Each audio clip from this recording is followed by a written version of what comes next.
Let's talk about typography.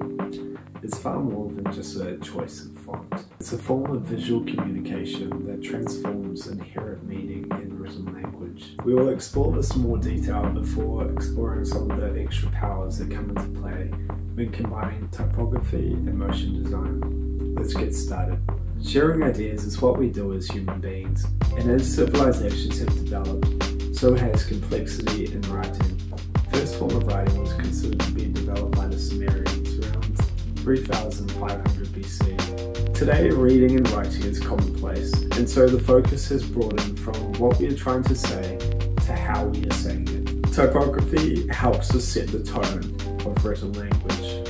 In speech, we have accent, intonation. The way we say it is just as important as what we say.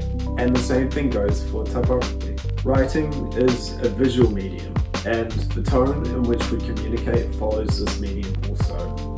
For instance, the same word can be interpreted completely differently through different fonts, size, spacing, and color. As the famous typographer Neville Brody explains, all communication is subjective, and by embracing this fact, we can choose to be more expressive. Neville Brody revolutionized the way magazines used typography through his art direction on the magazine The Face back in the 80s, breaking standardized conventions in order to reflect the values of the magazine and interests in edgy youth culture.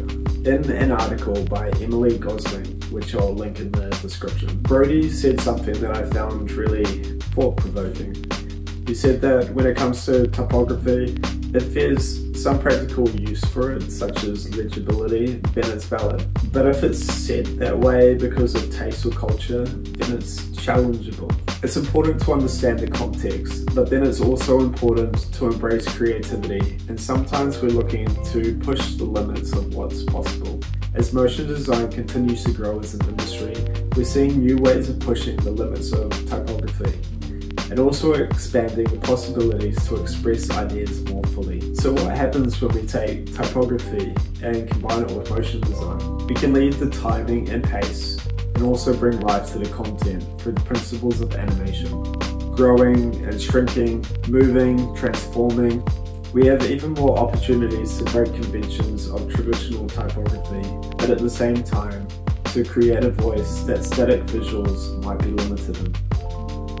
One kinetic typographer who does a great job at bringing life to written words is Taylor English. She's taken the popular pep talk from Kid President and animated the speech through a clever sequence of text. Even without the sound, we can get a sense of the character of the narrator and the tone of the content. A weakly hand-drawn style is used to show playfulness and a childlike quality to match the tone of the content and also the speaker, who is a kid himself. She utilizes the power of motion design to break logical typography rules in a way that still remains clear to the audience. Words are stacked in the wrong order, but they appear on screen in a logical order which guides the eye. Flipping text upside down is readable if it's up the right way in the first place. She emphasizes typography through movement that mimics the connotations of the word itself. Words grow and move to mimic the timing of the narration, and keywords are emphasized through size. Art is expressive and subjective by nature, and typography is a form of art. It can imply meanings intentionally or unintentionally, so it's important to be aware of the semiotics behind the decisions we make with typography, and also to be aware of the audience we are speaking to.